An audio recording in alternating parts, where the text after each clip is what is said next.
Hi guys, Lisa Nandy, the new Culture Secretary, was on The Breakfast Show where she discussed the levels of toxicity in politics at the moment and how her government will be a break from the past.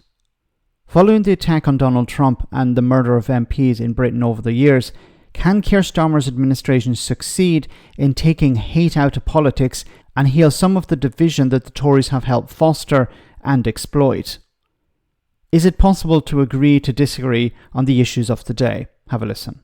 Horrified and angry that our politics has been allowed to descend to that level. The Prime Minister spoke to President Trump last night as we arrived in Berlin to convey not only his sympathies but also his horror at what had happened and to condemn that violence and to convey his sympathies to the victims of that attack as well.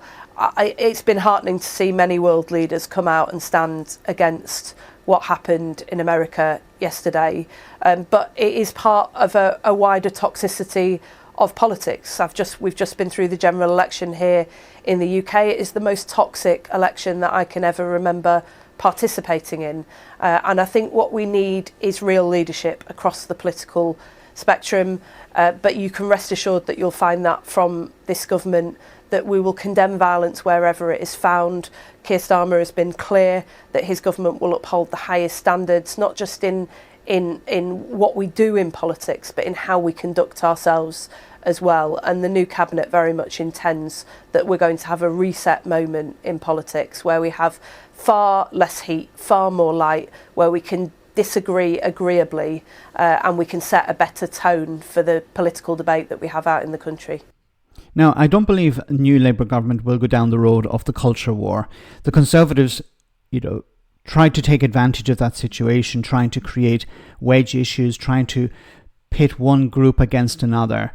And they succeeded to a certain extent, but it didn't help them hold on to seats at the general election. People were not interested in a culture war, they were interested in a cost of living crisis, seeing that being dealt with. But as I said, I don't think Labour is going to engage with this. It's early days. We're going to have to wait and see, but I don't think they're going to go down that road. But it may be out of their hands because the media and social media is where it's going to fester. And when it comes to social media, the government is limited in what it can do, but it should be setting up a body to regulate social media. But it should also be looking at traditional media, the likes of the Daily Mail, the Express, the Sun, the Telegraph, what they have been doing to push this narrative, push this culture war.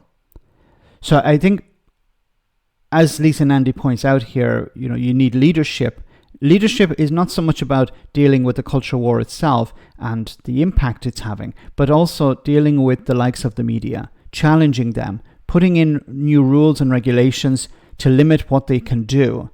This is not about freedom of speech. This is about protecting the public.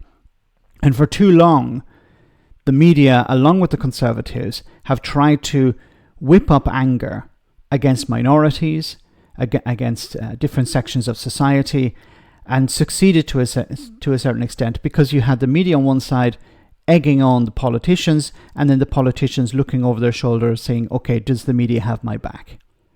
Let me know in the comment section, guys, what you think. As always, your comments are greatly appreciated. Thanks a lot.